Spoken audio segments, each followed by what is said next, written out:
అందరికీ నమస్తే. నేను చిరాయేష్ ఖాదర్, ఆయుర్వేద వైద్యుల్ని. ఈరోజు మనం తెలుసుకోబోతున్న ఔషధం మీకు మీరే చేసుకోవచ్చు, లేదా మీరు చేసుకోలేని పక్షంలో దగ్గరలో ఆయుర్వేద వైద్యుని సంప్రదించి వారి దగ్గరైనా చేయించుకోవచ్చు. పక్షవాతానికి, అలాగే కీళ్ళవాతానికి. పక్షవాతం అంటే పేరులోనే ఉన్నట్టుగా వాతం ఎక్కువైనప్పుడు, వాతం ప్రకోపించినప్పుడు మనకు పక్షవాతం అనేది వస్తుంటుంది, చూస్తుంటాం. ఇది ఎక్కువగా వర్షాకాలంలోనూ చలికాలంలో ఎక్కువ వస్తుంటుంది. ఎందుకంటే వాతం ఎక్కువగా ఉంటుంది. అలాగే రక్తం మెదడులో నరాల సరఫరా లేనప్పుడు, అలాగే చిన్నగా గడ్డలు కట్టినప్పుడు ఈ పక్షవాతం అనేది ఎక్కడైతే ఇక్కడగాన నరాలు గడ్డ కడితే ఈ నర్వస్ సిస్టమ్ అంతా ఇలా ఉంటుంది. కాబట్టి కుడివైపు కడితే ఎడమ చేతికి, ఎడమ కాలుకి, ఎడమ సైడ్ అంతా మనకు ఈ సమస్య అనేది వస్తుంది. అలాగే ఎడమ వైపు తలలో గడ్డ కట్టినప్పుడు, లేదా బ్లాకేజ్ అయినప్పుడు బ్రెయిన్లో నర్వస్ సిస్టమ్, కుడివైపు సమస్య అనేది వస్తుంది అనమాట. సో ఇది వాతం ఎక్కువయ్యి కఫము, ఈ వాత కఫాలు ఎక్కువగా మిళితమయ్యి ఎక్కువ ప్రకోపించినప్పుడే ఈ సమస్య అనేది వస్తుంది.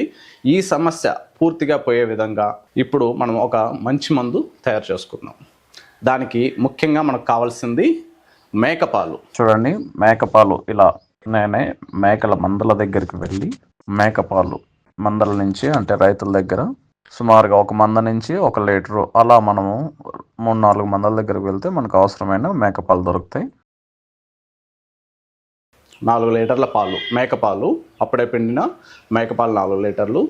వెల్లుల్లి, పొట్టు తీసిన వెల్లుల్లి 1 కిలో బాగా పేస్ట్లా చేసి పాలని నెమ్మదిగా మరిగించాలి. అందులో ఈ వెల్లుల్లి 1 కిలో వేసి బాగా తిప్పాలి, బాగా ఇమరగార్చేసి ఆ తర్వాత అక్కలకర్ర అంటే ఇది బ్రెయిన్ సిస్టమ్, ఎంటైర్ బ్రెయిన్ సిస్టమ్ని మనకు ఎన్హాన్స్ చేస్తుంది. అలాగే బ్రెయిన్ ఇంప్రూవ్మెంట్కి కానీ, బ్రెయిన్లో ఉన్నటువంటి నరాల రక్త సరఫరాకి ఎక్సలెంట్గా పనిచేస్తుంది. అక్కలకర్ర పావు కిలో, అక్కలకర్ర పావు కిలో తీసుకోవాలి.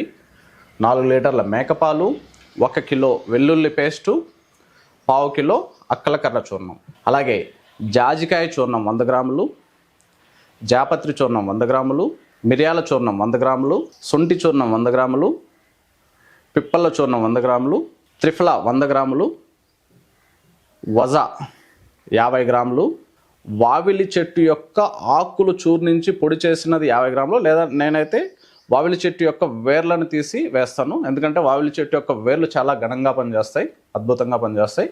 వాతాన్ని తరిమి కొట్టడంలో వావిలి చాలా ప్రముఖ పాత్ర పోషిస్తుంది. సో వావిలి వేర్లు 100 గ్రాములు. ముత్యాల భస్మం, ఇందులో రిచ్ కాల్షియం ఉంటుంది. అలాగే రక్తంలో గూడు కట్టినటువంటి ఈ రక్తపు గడ్డల్ని కరిగించే శక్తి ఈ ముత్యాలకు ఉందన్నమాట. ఆ భస్మాలన్నీ ఎలా చేయాలి, ఈ మెడిసిన్ అంతా ఇంకా ముందు అవన్నీ కూడా వీడియోస్లో పెడతానండి. అలాగే లోహ భస్మం 50 గ్రాములు. శతపుటక అబ్రక భస్మం, 100 పుటాలు పెట్టినటువంటి అబ్రక భస్మం, మంచి కంపెనీ వారిది తీసుకోవచ్చు. బైద్యనాథ్, డాబర్ ఇలాంటి కంపెనీ వాటి వేరైనా మంచి బ్రాండెడ్గా మంచి ఫీడ్బ్యాక్ ఉన్న కంపెనీస్ తీసుకోవచ్చు. అది ఒక 50 గ్రాములు తీసుకోవాలి. వెండి భస్మం 50 గ్రాములు. వెండి మెదడు బలానికి బాగా పనిచేస్తుంది. అలాగే నరాల శక్తికి, మెదడులో కణానికి ఈ మందు ఇనుమడింపచేసి శక్తివంతంగా పనిచేసి మెదడుని చురుకుగా పనిచేసే విధంగా పనిచేస్తుంది. అలాగే వెన్నెముకకి కూడా బాగా పనిచేస్తుంది. వెన్నెముకకి, నరాల సిస్టానికి కూడా, అంటే మన శరీరంలో ఉన్నటువంటి అన్ని నరాలకి కూడా బలాన్ని చేకూర్చి శరీరంలో ఉన్నటువంటి నొప్పులన్నిటినీ తగ్గించే విధంగా ఈ వెండి భస్మం పనిచేస్తుంది. సో ఇది కూడా 50 గ్రాములు తీసుకోవాలి. అలాగే ఈ ఔషధంలో అశ్వగంధ చూర్ణం 100 గ్రాములు, కుంకుమ పువ్వు 5 నుంచి 10 గ్రాములు వేసుకోవచ్చు. నేనైతే 5 గ్రాములు వేస్తున్నాను. 5 గ్రాములు వేయాలి, 5 గ్రాములు వేయాలండి. ఓకేనా? ఇవన్నీ ఇంకా మనం ఎలా తయారు చేసుకోవాలో చూపిస్తాను, చూడండి. చాలా ఘనంగా పనిచేసే ఔషధం.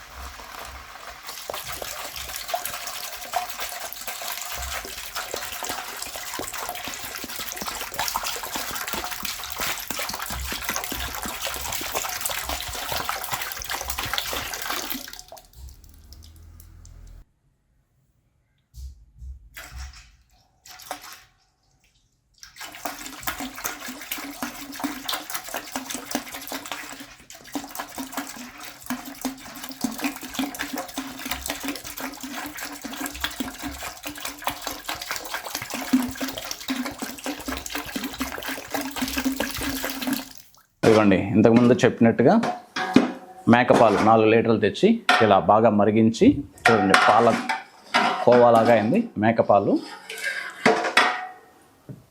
ఇందులో 1 కిలో వెల్లుల్లి వేసుకోవాలి.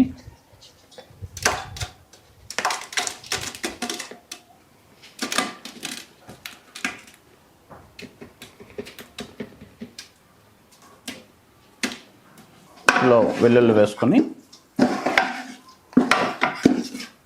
కింద సిమ్లోనే వండించాలన్నమాట. ఇది మండించాలి.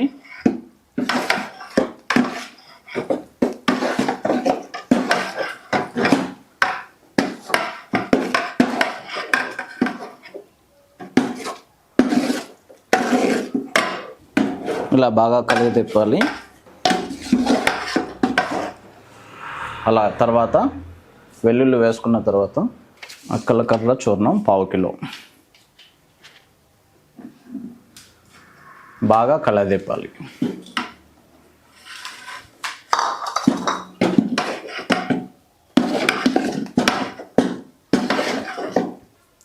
జాజికాయ 100 గ్రాములు పొడి చేసుకున్నది,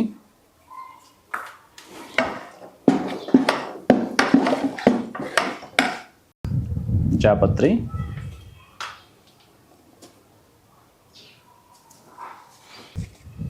అశ్వగంధ,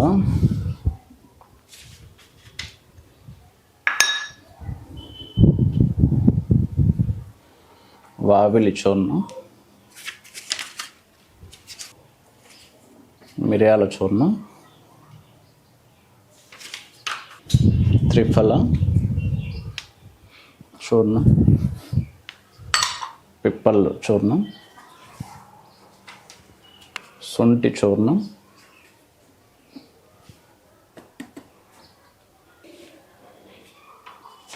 వజ చూర్ణం, ముత్యాల భస్మం,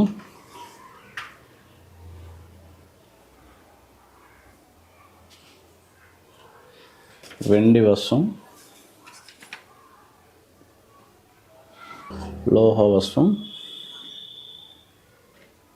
శతపుటక అబ్రక వస్తాం, 100 పుటాలు పెట్టిన అబ్రక వస్తాం. కుంకుమ పువ్వు ఉంది, నూరుకొని వేసుకున్నాం.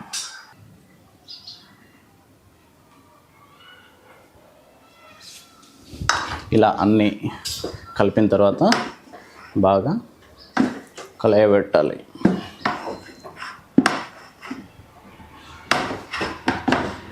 కింద సన్నని మంట మాత్రమే ఉండాలి, ఎందుకంటే ఎక్కువ మంట ఉంటే మాడిపోతాయి కాబట్టి. చూడండి, ఇలా బాగా కళాయి పెట్టుకోవాలి. ఇదిగోండి, ఇలా బాగా మిక్స్ చేసుకోవాలి.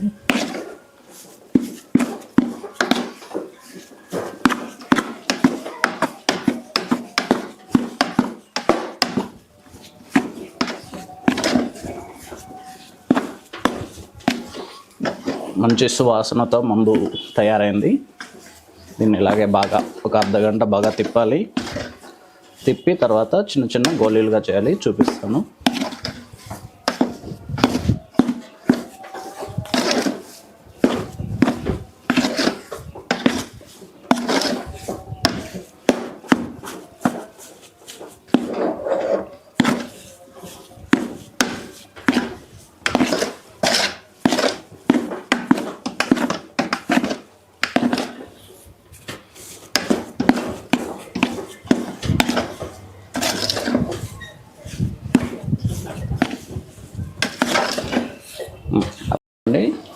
చూడండి, ఇలా బాగా కళాయి తిప్పాలి. అన్నీ మిలితమైపోయినాయి.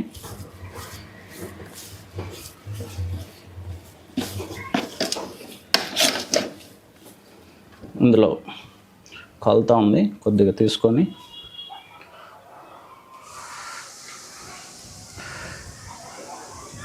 ఈ సైజు గోళీలు చేసుకుంటే మనకు అవి ఎండినప్పుడు కొద్దిగా పరిమాణం తగ్గుతుంది, బఠానీ అంత అయిపోతుంది.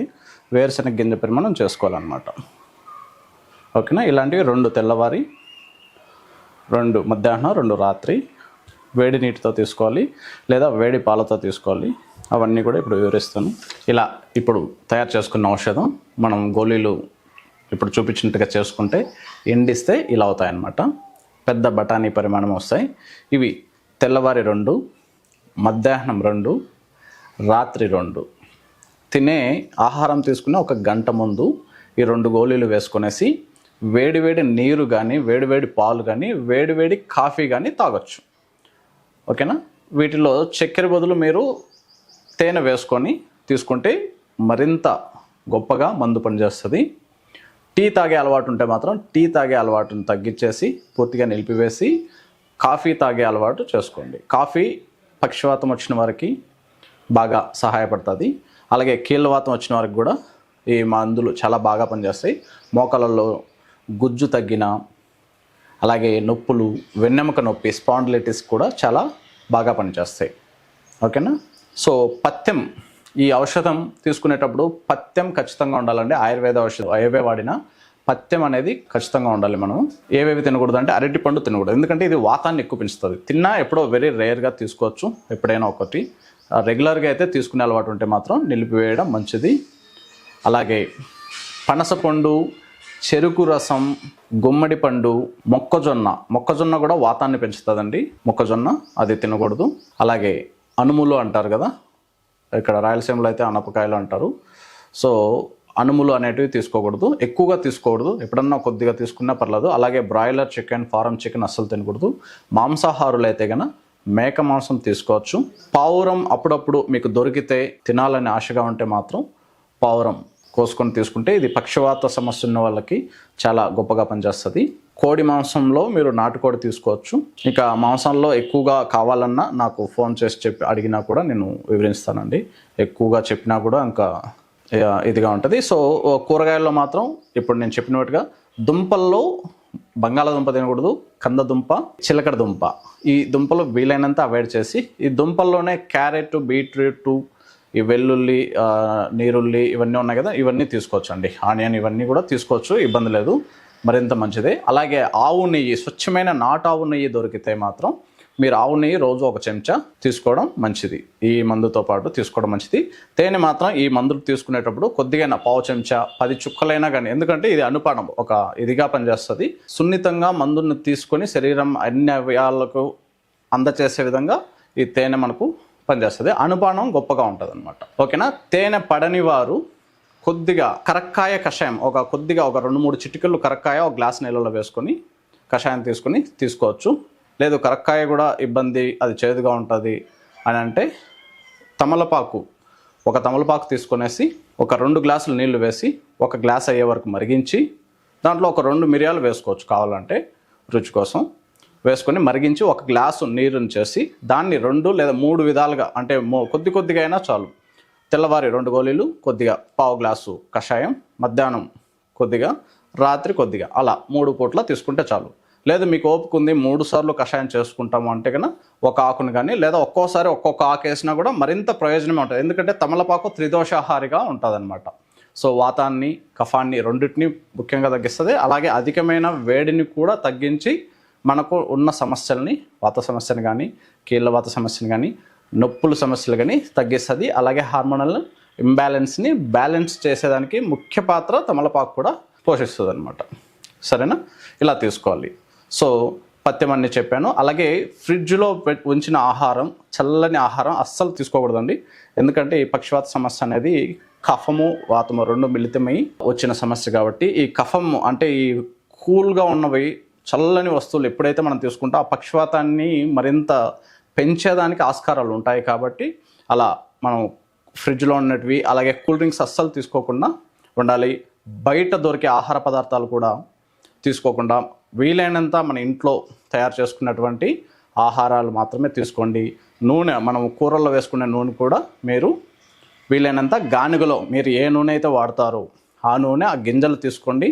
కొద్ది ఖరీదైన గానుగలో ఆడించుకొని ఇంట్లో తీసుకొచ్చి అది వాడుకోండి. అది మీకు ఆరోగ్యకరంగా ఉంటుంది. లేదా మీ కళ్ళ ముందర ఏ గింజలైనా కానీ వాళ్ళు వేసి ఇచ్చే నూనె మాత్రం మీరు వాడుకోండి. ఎందుకంటే ఈ మధ్య కొన్ని కల్తీలు ఎక్కువ వస్తున్నాయి కాబట్టి వీలైనంత మన ఆరోగ్యాన్ని మనమే కాపాడుకోవాలి. కాబట్టి కొద్దిగా జాగ్రత్త పడండి.